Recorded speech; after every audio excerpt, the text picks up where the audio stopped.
Hello everyone. Good day. So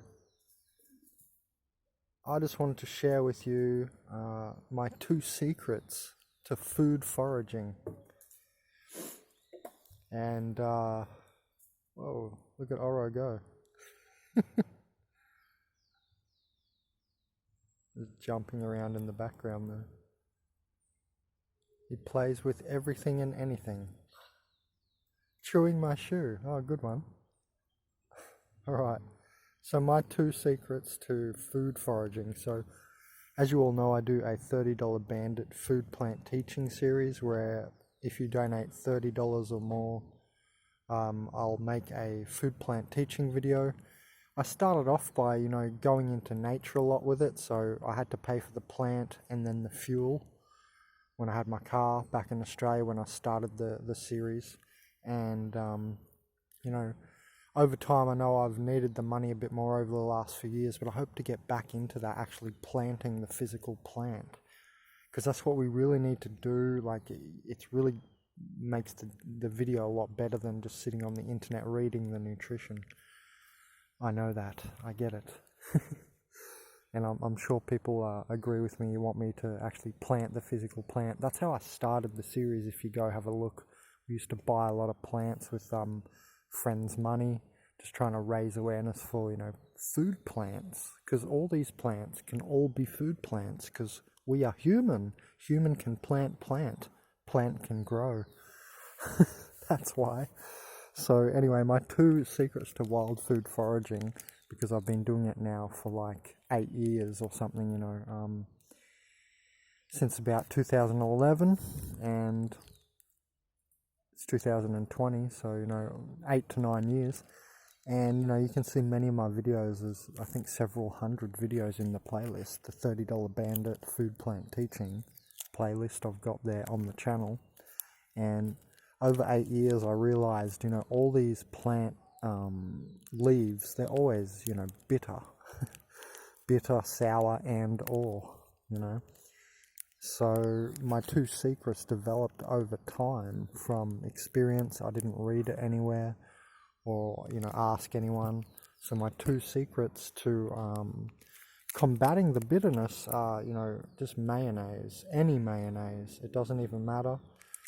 Whatever mayonnaise you like. So this is some just cheap mayonnaise. Now, it's like salt, sugar, bit of flavor and all that. So what's it got? Like egg as well, lemon, acidulantes, vegetable oil, just a few things mashed together, very quickly. Of course you can make your own one, go nuts.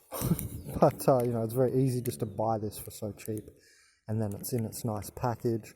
I can just take it, and obviously I'm not even going to use that in one day. I don't think I'm going to even use this. That's like several salads, really, depending how big your bowl is, I guess. But yeah, it's it's a whole packet. It's 124 gram.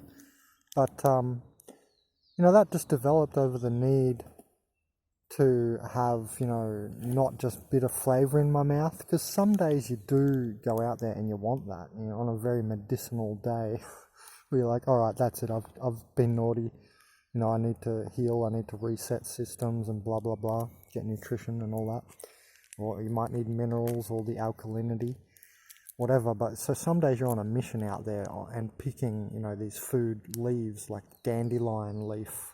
I don't know how many of you have eaten just raw dandelion leaf, and I always eat the flowers of everything because they are a bit sweet and they have that protein pollen.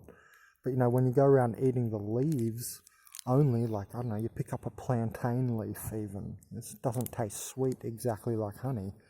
So all these plant leaves are always bitter and or sour, and different tastes, like mineral tastes and all that.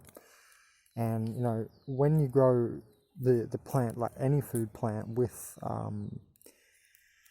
100 different minerals, like broad spectrum mineral rock dust, it sweetens any plant. It doesn't matter what plant it is, but it's interesting when you get the right combination of minerals and metals, it actually can taste sweet. So that's what I do want to say. But there's these things that you're never going to get sweet, like dandelion leaf.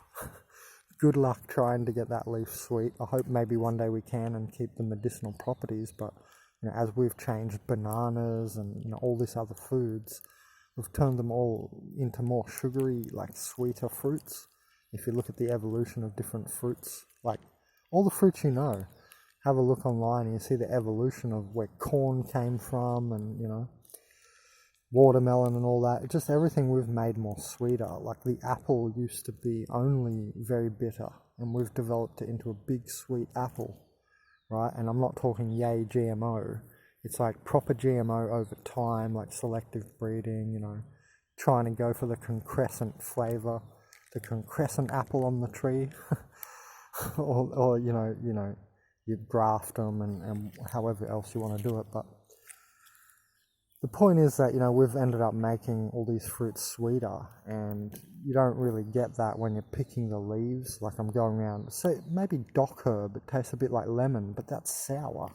It's not really sweet, Chickweed, it's not really too sweet. It's a little bit like spinach, so that falls into that bitter end.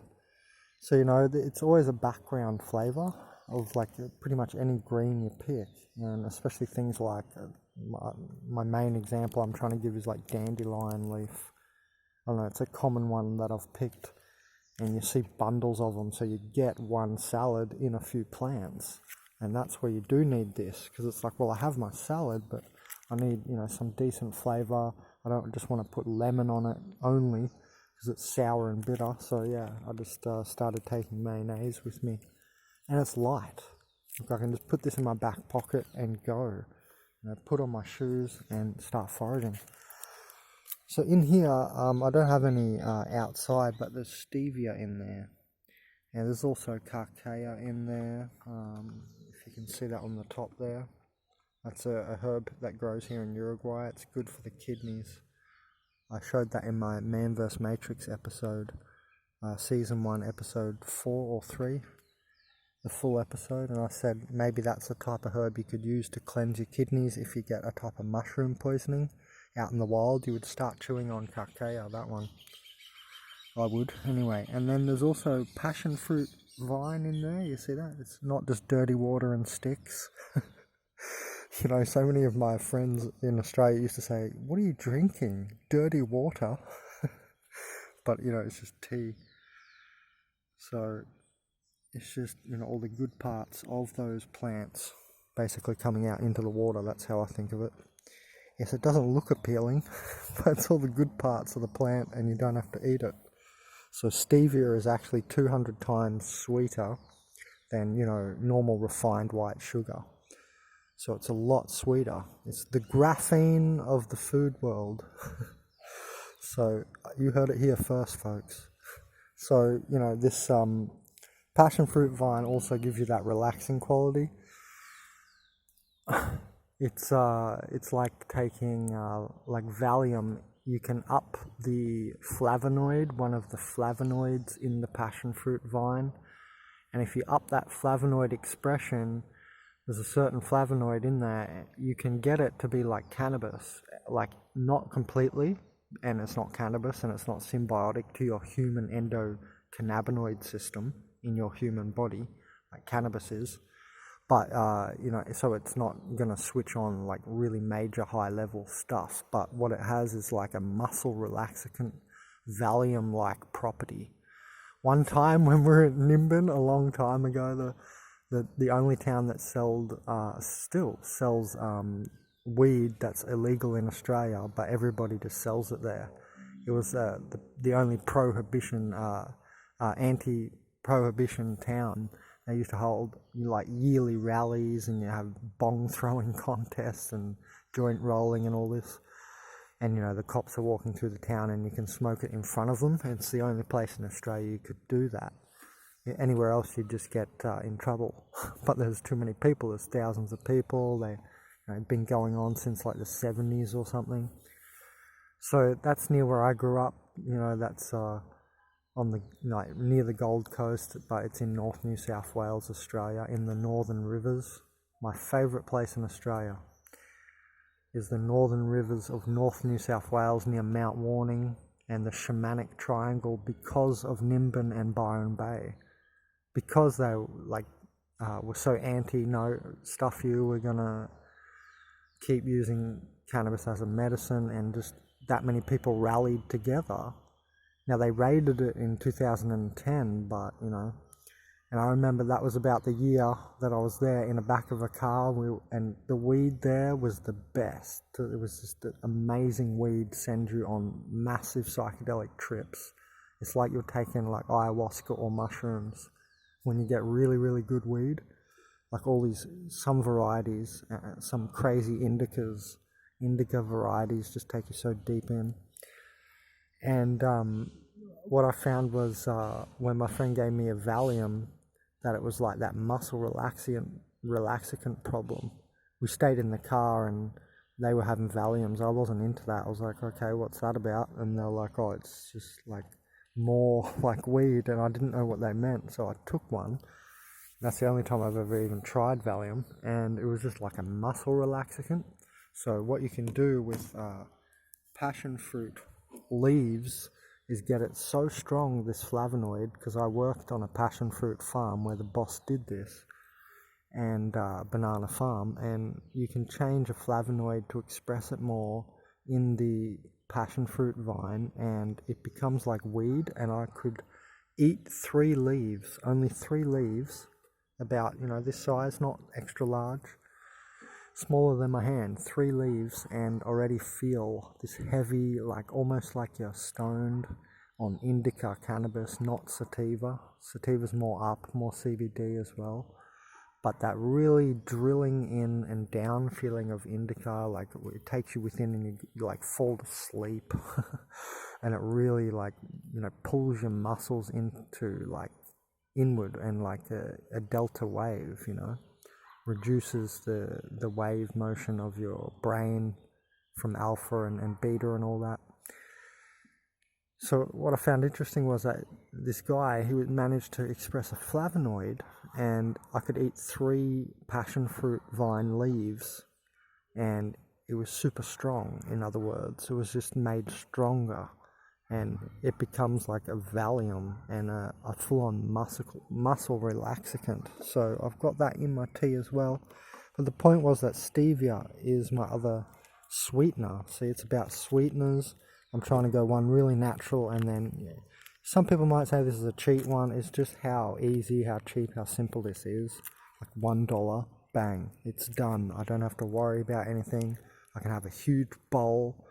I can have that whole bowl full over there, filled with dandelion leaves even, because I got this.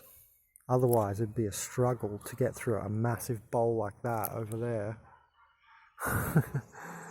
Get through a whole bowl of dandelion leaves. That's like you would have to pay people to do that. And natural rocket, how it's really spicy.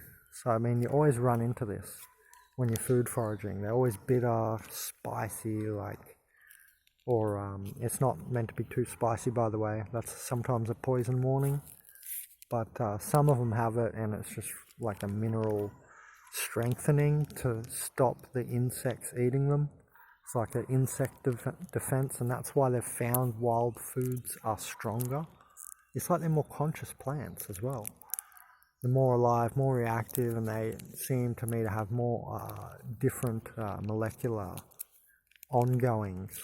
There's different molecular processes going on, which makes them stronger, they found, wild plants, compared to, say, grown in a big factory or greenhouse or something.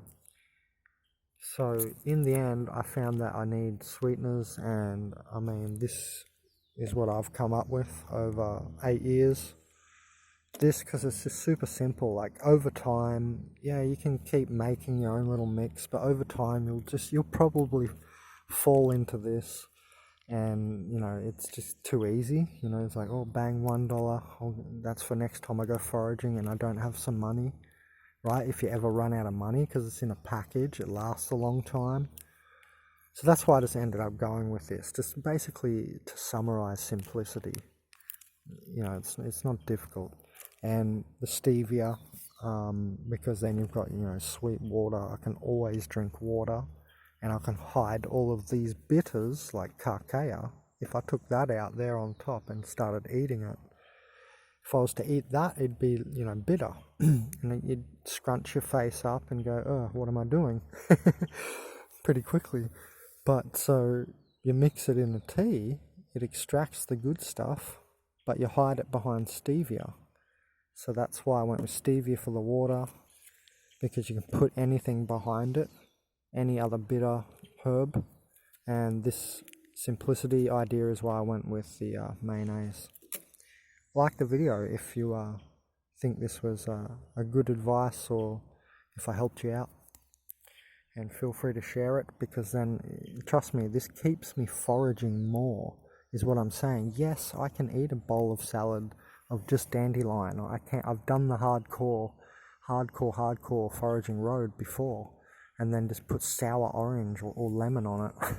I've done it all. Have a look at my videos, and I just learned over time it's just not as enjoyable. And I think to stretch out your time doing it and keep your enjoyment around foraging, it's better to include these two things. Hey, maybe you don't want to include the mayo, but I found it really helpful. Like I said, it even lasts a long time, and you don't have to do it. You don't have to bring it with you and do that every day. You can forage different things. Like if I have chickweed, I can have a couple of handfuls without it being, too bad. It just tastes a little bit like spinach. That's all right. But if you have like a bigger foraging day, like I said, like you go for like a whole patch of dandelions or something, you definitely want this. Just trust me. You may as well. Otherwise, you'll get all the way out into the field, start eating, and go, oh my God, this is way too bitter, So the same thing with the tea, I could do it like by itself, either the sort of bitterness of the passion fruit vine or this other carcaya thing here. But for consistency, for keep doing it, to keep being able to do this for like the rest of my life, for 50 years or whatever, that's the point of adding in the enjoyment factor. So I don't really look at it like too much as cheating. It actually helps me continue to do it and enjoy the foraging. And it's not like you have to overload on this. It's like it can be last resort, but it's there, So I found that these two things really have helped me become a better forager, and for longer, and be able to keep going, keep it sustainable, like in my life, because ultimately you only do what you really want. Most of the time, we're forced into situations, yes, seemingly, but you can try and enjoy the situations as much as possible, I guess. Hey, alright, so I found those two really helped me. Enjoy.